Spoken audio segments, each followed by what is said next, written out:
Hey, what's up guys, and welcome back to Anime King. And today I'm going to be giving you part 30 of What If Naruto was sent to the Marvel world. Remember to get this one to 200 likes as usual, share this to all of your friends in your social media platform, and also guys, go ahead and check out the brand new episode of What If Naruto's from the two greatest clans, and enjoy that guys. I post on this channel. And over on Anime King 2, I posted a brand new episode of What If Naruto was a deceitful god. So go ahead and check out that and enjoy as well. And I also posted a new episode of What If Naruto was a smart prodigy. So go ahead and enjoy it as well guys. And remember, if you're new and this is the first time hearing my voice, and you enjoy the videos of both Anime King and Anime King 2, go ahead and click that red subscribe button and become part of the Anime King family. And thank you for all of your help and support. And yeah, without further ado, what do you say we begin this new episode? Start the intro. I think the girls with their nails done now.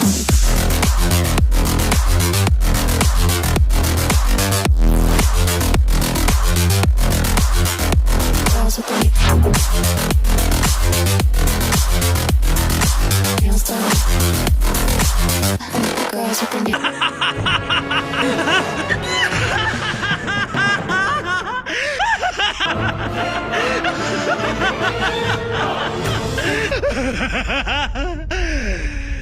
So, the last spot we left off, Naruto was beyond pissed. He was boiling with rage as Ultron explosions kill Clint. As Naruto and Ultron start a battle, the both of them going at it, tearing through the city, fighting.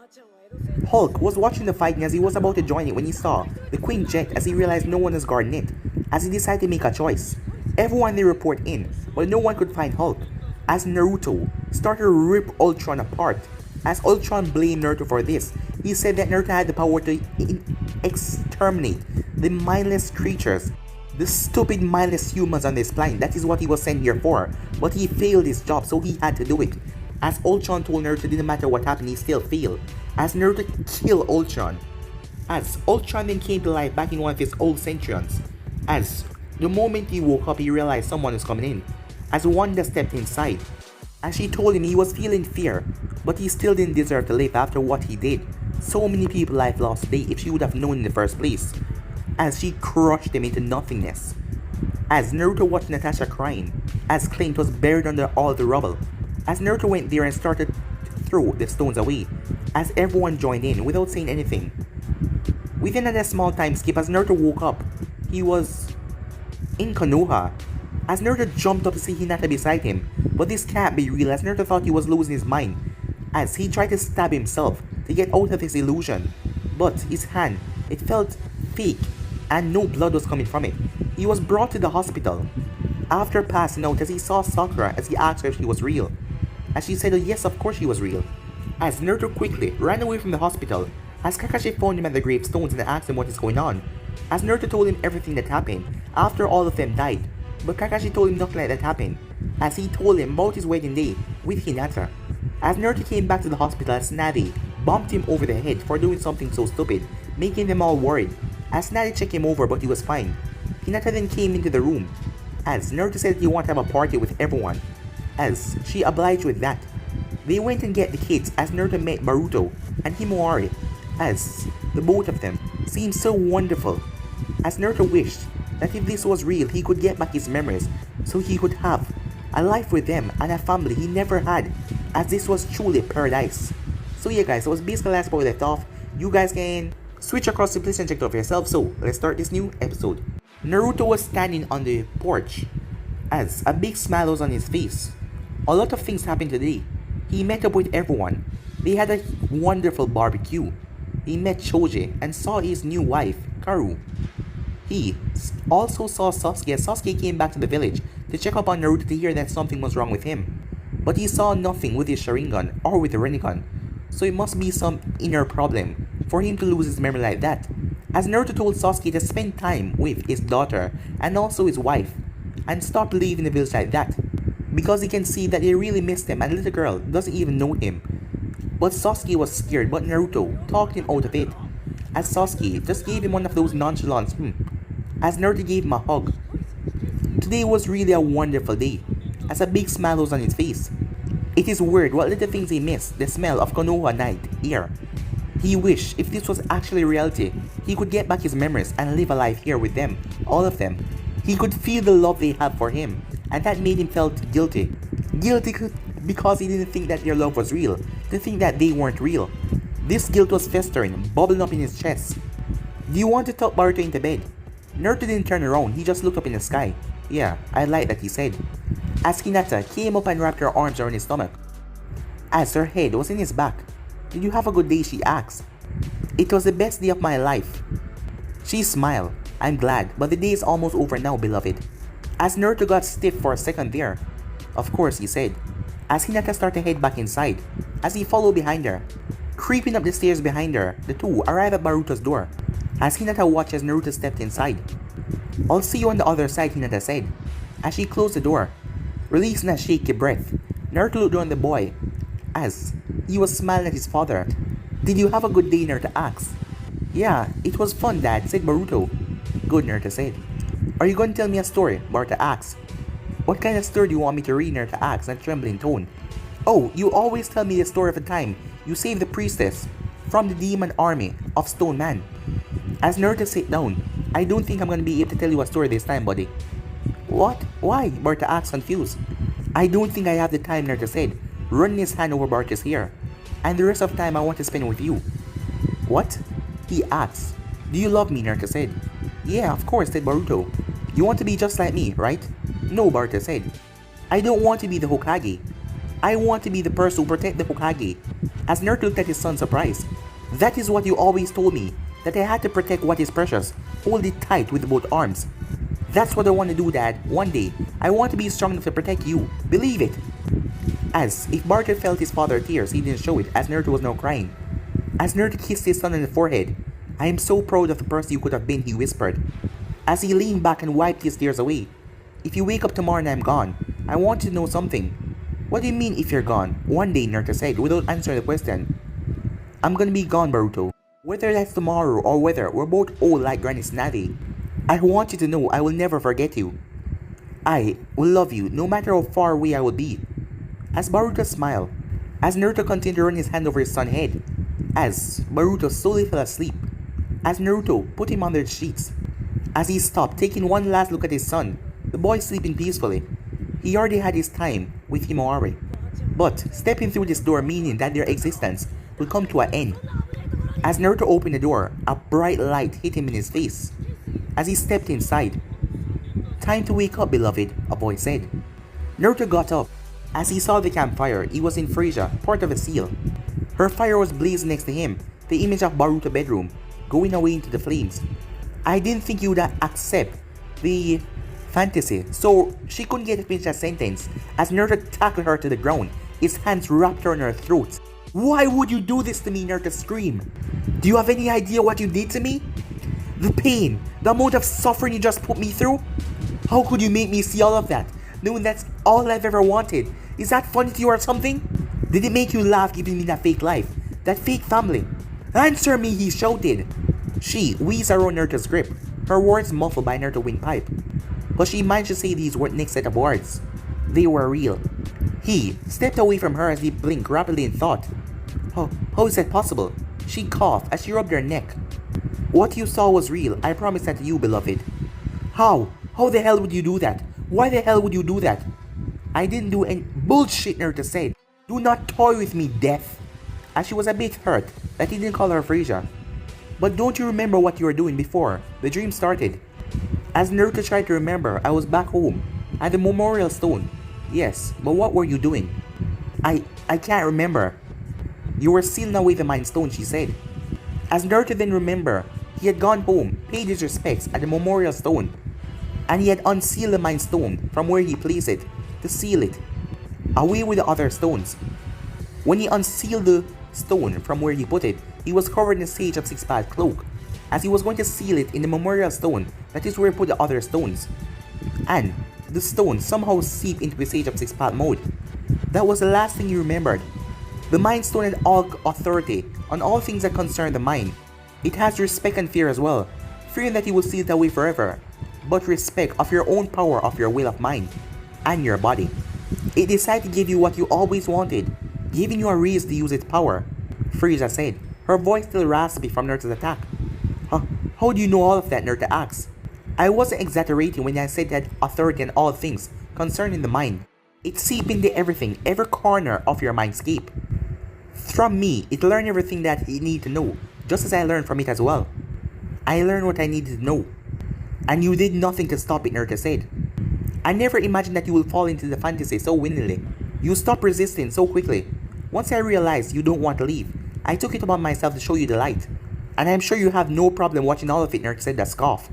I admit, I was curious. What the Mind Stone showed you was interesting. It used me as a tool to grasp out the most scenario where you had won that battle. What you experienced was real, Naruto, as real as it was ever get.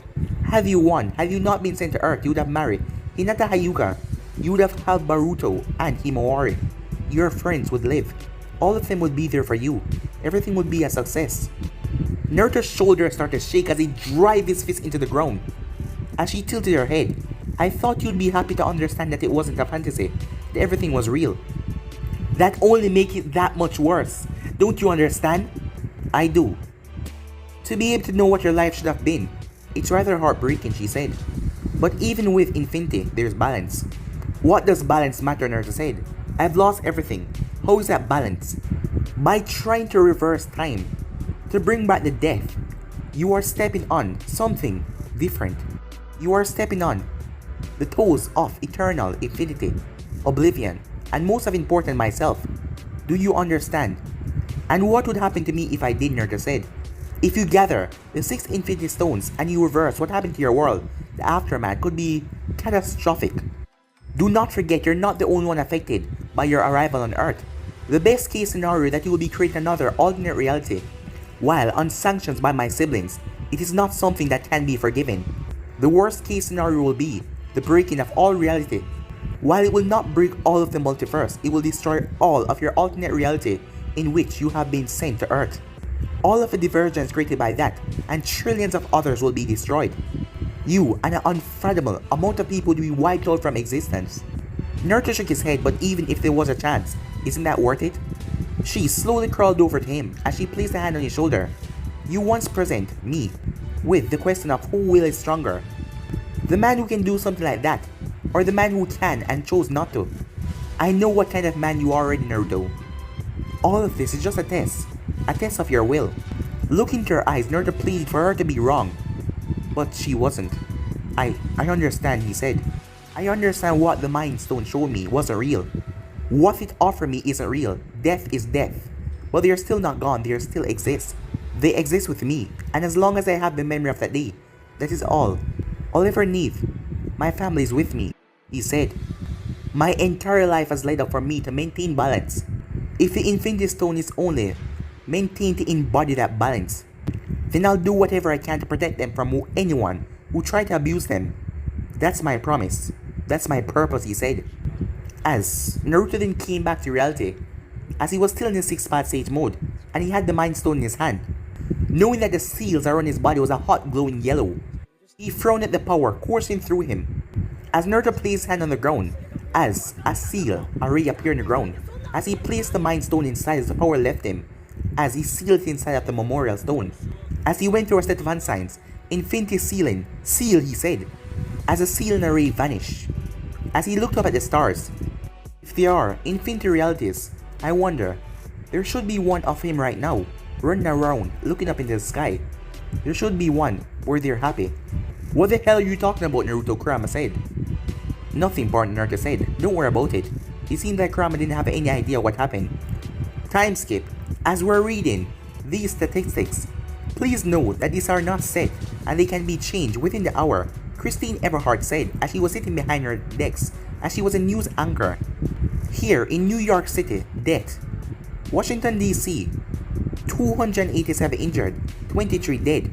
Hong Kong, 201 injured, 55 dead. Moscow, 98 injuries, 7 deaths.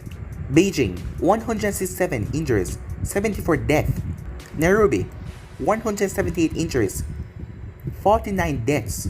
Sokovia, They've estimated over 1,000 injuries, with 458 deaths. And finally, in South Korea, they've estimated over 4,000 injuries, with 807 deaths. As she listed off the death toll, Christine's voice grew hoarse, fighting off the emotions. That put the total number of casualties around 7,138, with the total number of fatalities 1,582. Given that it has been only 5 days since the worldwide bombings, now dubbed as 5/22, we can expect numbers to rise in the upcoming weeks. Out of the deaths, significant losses include serigraphy, noble, Russian aristocrat, and Chinese general Hoster Lee, who in 1997 evicted the 10 rings terrorist cells in China territory, and she then turned her head. We also pay our respect to fallen member of the Avengers, Clint Francis Barton, codename Hawkeye. Barton, who was fighting against the terrorist drones dubbed by Ultron, was killed in action because of a massive explosion. His funeral will be taking place in Waverly, Iowa. Several thousand supporters are going to the TV then cut off. As Laura turned to see who had turned it off, seeing Naruto standing there, she forced a smile. "I was watching that," she said. Naruto sat down across from her. As he put down bags in his hand, "I brought some drinks and sandwiches," he said. "Thank you," she said, "but I'm not hungry." Naruto frowned. "You need to eat, Laura." "I told you I'm not." "Please," Naruto said. "Just eat a few bites. For me, please." "Fine," she said as she slowly reached into the bag. Watching her take a bite, he asked, "How are you feeling?" "With the baby, I mean." "He's fine," Laura said. "Doctor said everything checks out fine." "How much longer?" 3 weeks, she said. Reaching into the bag, Naruto pulled out a sandwich for himself. As the both of them sat in a strange silence. "How are the kids?" Laura asked. "They're fine," Naruto said. "Well, as fine as they can be." "Cooper hasn't said a word all day, and it took a lot of convincing for Lila to make me leave to go and take care of some things. I had to leave a clone because she looked so upset." They're sitting down in the room down the hall watching some cartoon. As Naruto had volunteered to babysit the kids, while Laura did the preparations for the funeral, Tony had volunteered to pay for everything. But Laura had refused, but Naruto picked up the tab. "Thank you for everything," Laura said. "I didn't know what I would have done if you and Natasha weren't around." After she heard the news, she practically collapsed from the emotional toll.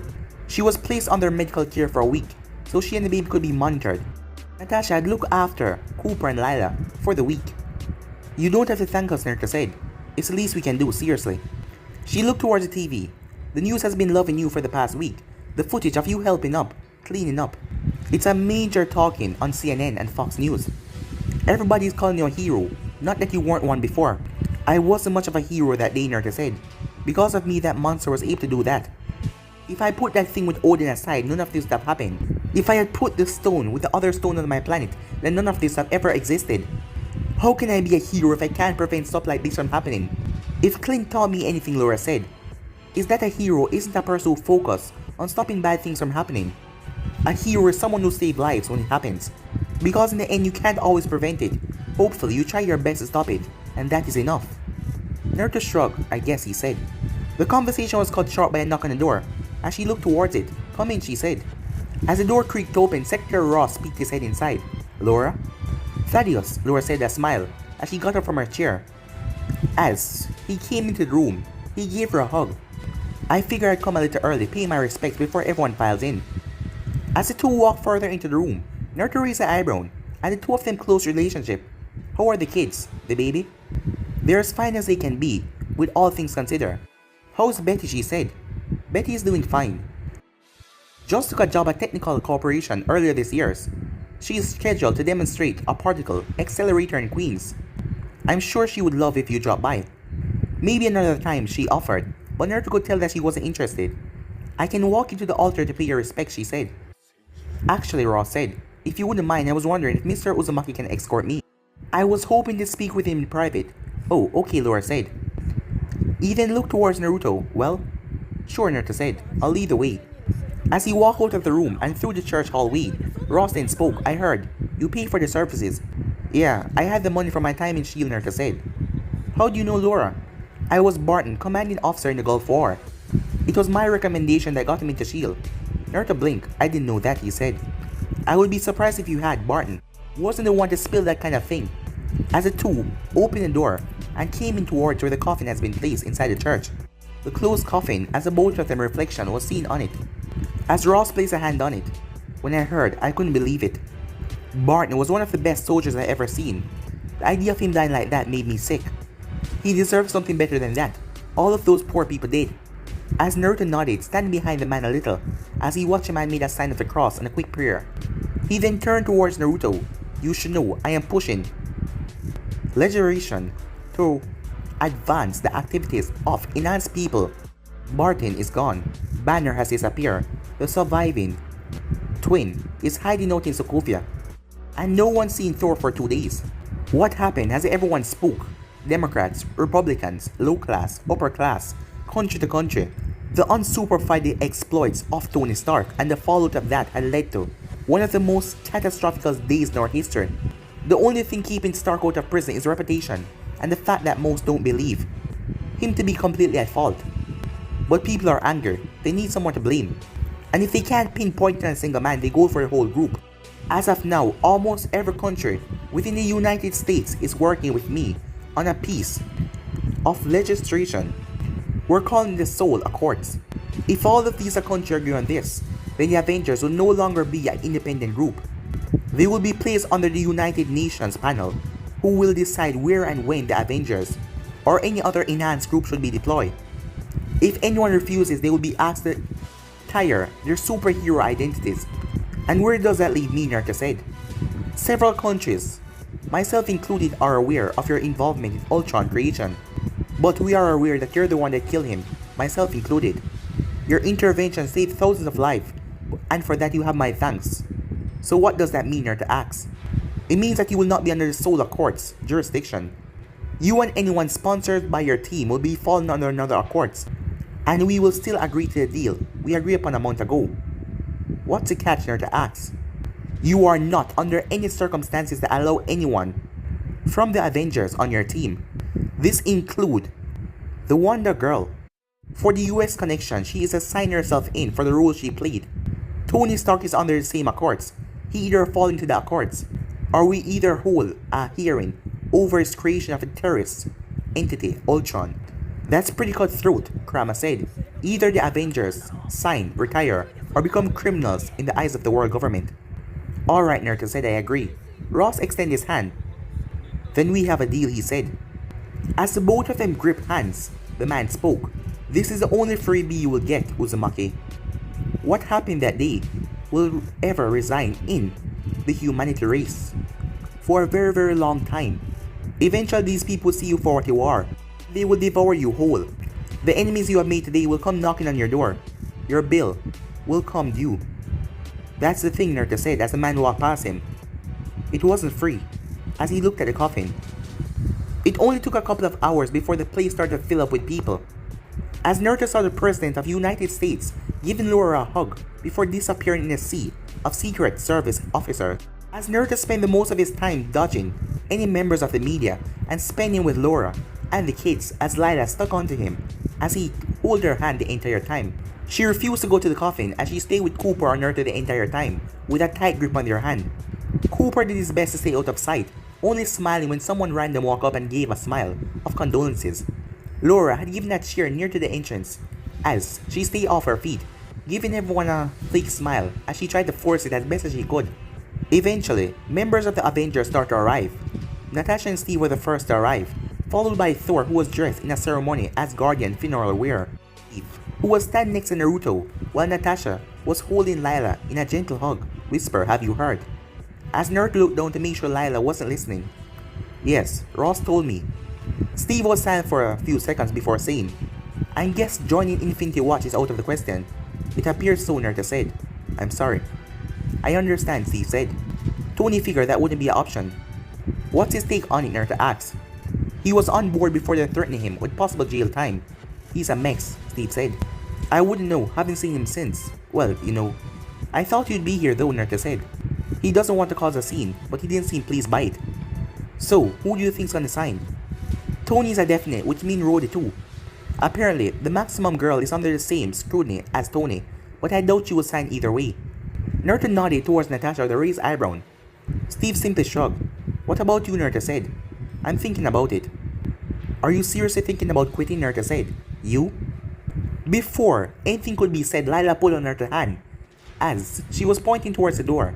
As Naruto saw the crowd intensify with the reporters taking pictures outside, as it was Tony Stark coming through the crowd. With him is trusted bodyguard, as he wore a black and white suit with his shades over his eyes. Laura must have spotted him before everyone else, as she picked herself up as Naruto called out to her, but she ignored him. As she went over to him, as Pepper Potts was with Tony, as Laura stopped right in front of him, as Tony didn't know what to do or say. Mrs. Barton, my name is Pepper Potts. I am so sorry for your... I didn't think that he would show up, Laura said, toward Tony. I don't think I couldn't, he said. Not after what happened, she cut him off. What did happen exactly, she asked. I didn't ask. I didn't want it to ask. There was barely anything left to bury. Why would I want to know why? But I'm sure you know that you have been thinking about it. How you could have prevented this. How you could have saved him. So tell me, what happened? Laura stopped Naruto to say as he appeared beside her, as he saw the cameraman, everyone recording. It was my fault, Tony said. What? Said Laura. I've gone over it in my head thousands of times, and I came to the same conclusion. He died because of me. I murdered him, Tony said. And here you are, she said, anger seeping into her voice. Here you are late and wearing those damn glasses. Of all places. What is wrong with you, she shouted, as she reached and pulled off the shades. As she stopped to see tears welling up in his eyes were red. With his shaking hand, he wiped them away. As she raised her hand up, as Tony flinched, but she wrapped it around his neck, as she pulled him in for a hug. As he was shocked for a few seconds, but he hugged her back tightly. As Naruto escorted them into the church, locking the door, as the cameraman couldn't get in. Moments later, Naruto sat in the front right view, sitting with Lila to his right, and Steve to his left. Natasha was beside Lila, and Cooper was beside Natasha, and Laura was beside her son, with Tony next to her, and Steve next to Tony, and Pepper as well. Happy was outside, as the pastor finished giving his speech. For anyone who would like to say anything for the departed one, he said, as Naruto took at his sign as he got up, as people were mumbling as he went up to the podium, as everyone is looking up to him, as Naruto was standing behind the podium, as he took a deep breath in and out. Hey everybody, he said. I'm honestly not too good at talking about these kind of stuff. I'm here today because I was asked, and I felt that I need to say at least something. Looking down at Laura, she gave him a nod, as he nodded back with a smile. For those of you who don't know who I am, my name is Naruto Uzumaki.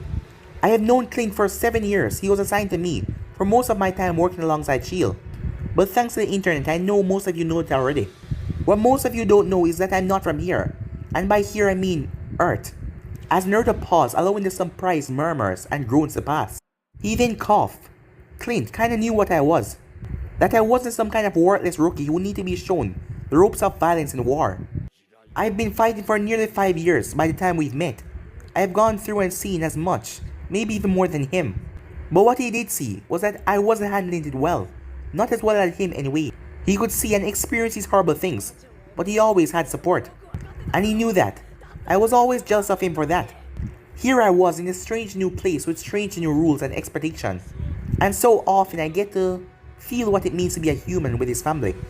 And it felt good, but it never lasted. Eventually I always had to leave, find something else to take up my attention. Because if I focused on something I couldn't have, I knew I would go insane. And Clint was always there. He led me into his family because he knew I could never have one. Well, maybe. I don't actually know if I could have kids. Due to me being an alien and stuff, he said. I never tried, so who knows. Family. I always wanted one. I grew up as an orphan. My parents died saving my life on the day I was born. For a long time, I was almost entirely alone. But every so often, I would find myself in a relationship that filled that void. I had several friends who I thought of as brothers who are dead now. I had a teacher who I thought of as a father, but he was killed.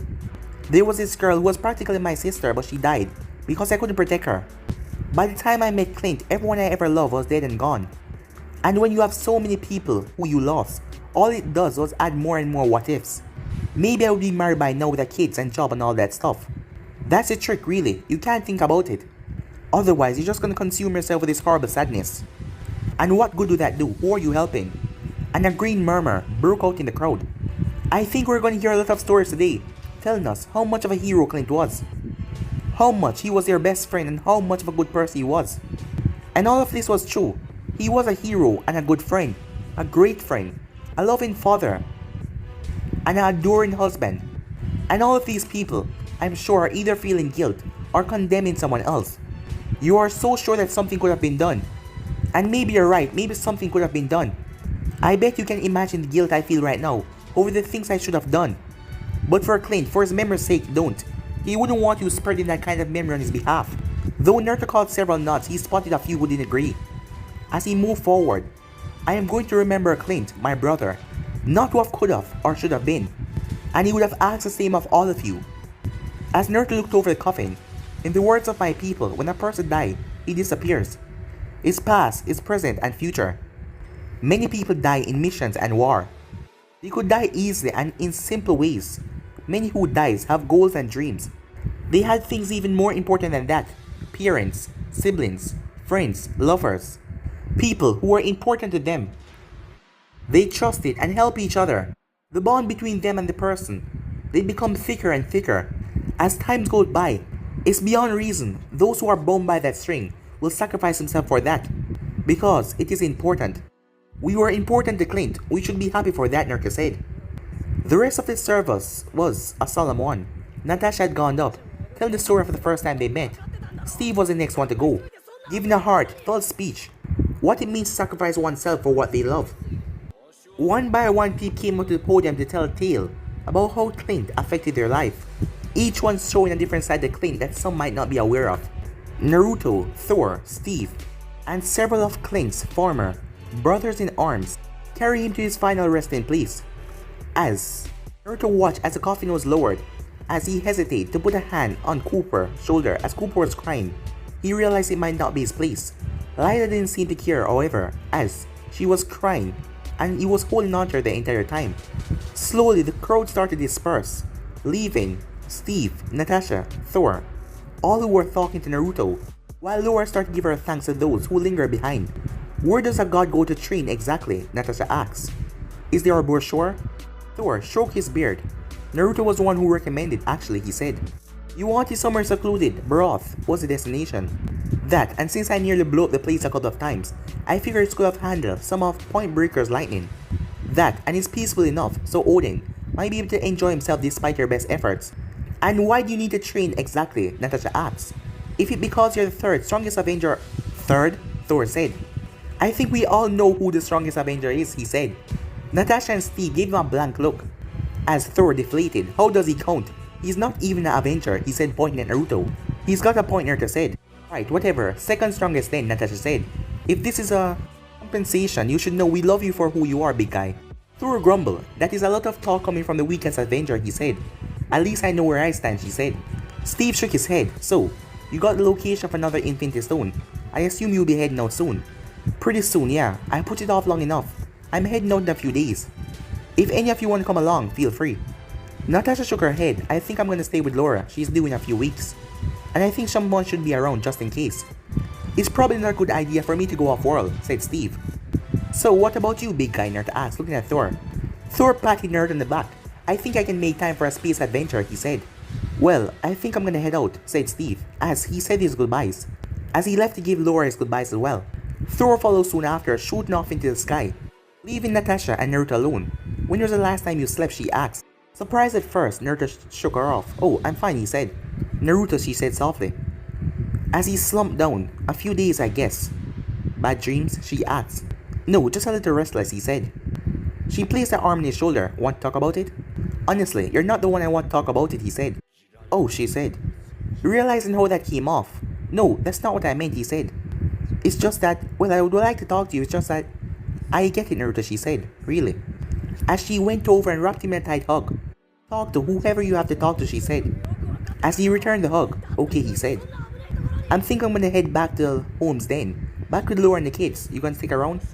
Yeah, Naruto said. See you soon. Yeah, she said. It took a while, but eventually the graveyard was empty. As Naruto looked down at the gravestone, he closed his eyes as he took a deep breath, as he was pulling his mindscape. Hello, beloved. As Naruto sat down beside her, as she was looking at the campfire. Why haven't you been sleeping, Naruto? She asked. You know why, he said. It's because of the gift you were given, she said. Naruto laughed. Gift? Is that not what it was? She asked. That's not why I can't sleep. I come to terms with them being gone a long while ago. It hurt to see them, but it was kind of a relief too.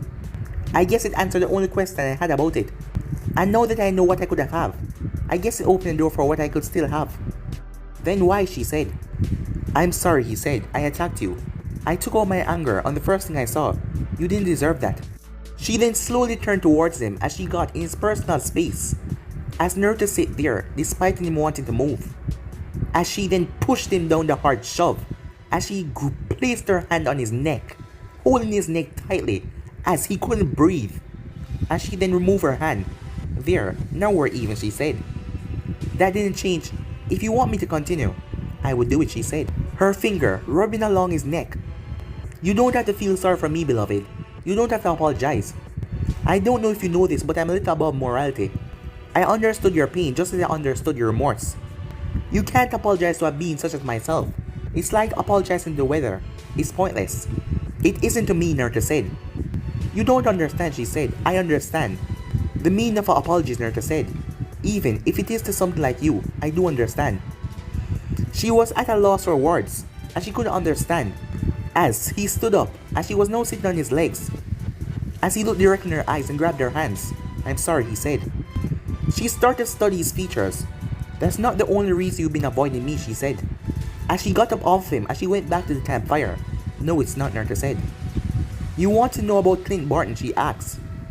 I've been wanting to ask if you could speak to him through me, she said, finishing the rest of his statement. That's not within my power, beloved. Once someone passed onto that plane, they're beyond mortal communication. What did he say when you took him, Naruto asked. I don't think you want to hear. Please, Naruto begged. She debated with herself as she looked away from the fire, looking him in the eye. He struggled with it. What do you mean, Naruto asked. He insisted that I was wrong, that I was a trick. I had to prove myself. He asked for more time, a final goodbye. I refused, she said. Once he realized the situation, he faced it. He hesitated as he reached the other side. He asked one question, was it worth it? What did you say, Naruto said. I lied, she said. As they sat in silence, looking at the flames. Time skip. Location, Sokovia. Standing over a tombstone, Wanda.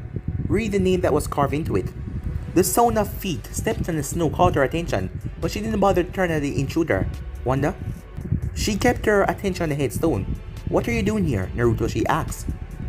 Just here to give you something, he said. Is that all, she asked. No, I came here to pay my respects. Why? You didn't even know. Naruto cut her off. Who paid for the service, he said, as he kneeled in front of the headstone. Still a slightly bit confused, she looked at him. I don't know. They say it was anonymous. I think it might have been Stark. Right, Naruto said. Are you staying in town or... But she cut him off. Why are you here, Naruto? I appreciate you being here, but I don't think you came to talk about what motel I'm staying at. Right, Naruto says. He reached into his coat pocket. They confiscated this after they dropped your brother off at the helicopter, he said. As she looked at his hand to see he was presenting her with a Polaroid. As she flipped it over, as she looked at the picture presented in front of her, smiling at her was a younger Pietro, as he was with their family by the table. As she smiled, thank you, she said. You're welcome, Naruto said. There was something else. Something else, she said, surprised. Has anyone talked to you in the past couple of days? From the Avengers or military? I haven't talked to anyone since that day. I kinda sunk into the cracks after what happened, she said. What is going on? She asked. The United States is scrapping together a document they call the Soul Accord. They're forcing the Avengers to sign and abide by them under the threat of retirement. Wanda, you're under that jurisdiction. If you don't sign, they're going to see you as a criminal and classify you as one. Criminal? How would I? Why would I? After what you and Pietro did, they'd rather have you under watch or in a cell. You and Tony Stark are going to be given the same choice. Wanda scoffed. I would rather... But Naruto stopped her. You don't know what they do to people like you. There's a place they build that calls a raft. They're gonna stick you in there and you're never going to see the light of day again. If you sign, if you swallow your pride, you can at least live your life. Maybe I don't want to live my life, she said. Because of me, Pietro is dead. Hundreds of people are dead. Why? Do I deserve to? Because I know you killed the last one, Naruto said. What? Said Wanda. You kill the last one, the last Ultron. Not me, not Tony, not anyone else. You don't deserve the raft. Pietro didn't die so you can go to the raft, did he? No, he didn't, she said. Don't waste a sacrifice, okay? Just sign and try to move on from there. I'll think about it, she said. Where were you staying, Nerta asked. Not far, a few blocks away, she said. Let me walk you back, Nerta said. She raised a curious eyebrow. Why, she said. Does anyone have to have a good reason to walk a girl home, he asked. She looked at the headstone. Okay, let's go, she said.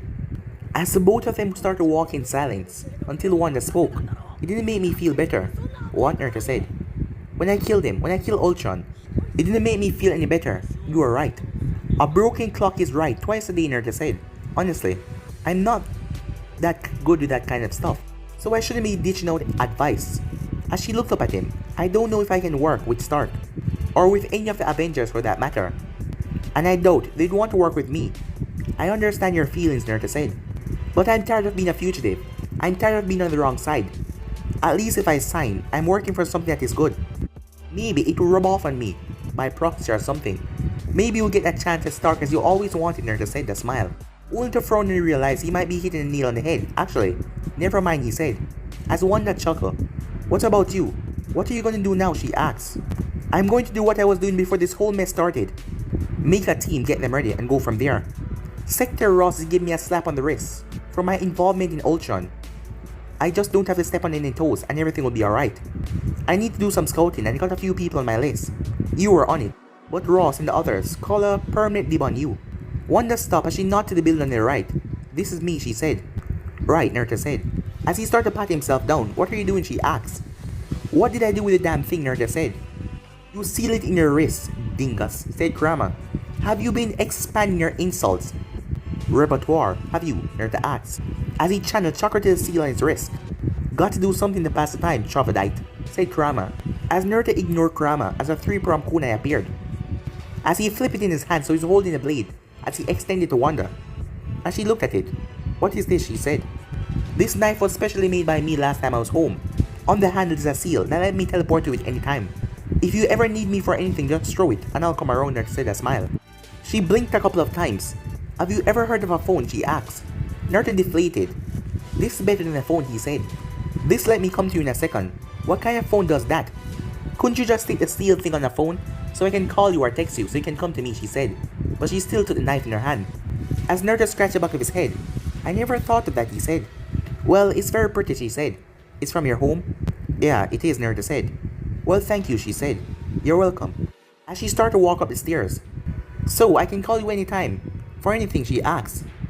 Given a confused frown, Nerta nodded. Of course, he said. As she turned the knob and opened the door. Good night, Naruto. Good night, Wanda, he said. But guys, it'll be any episode right here. If you want to see the next part of this, you already know what to do. Like, subscribe, comment down below, and turn the bell notifications to stay posted. And yeah, guys, I'm out for tonight. See you guys tomorrow. Peace.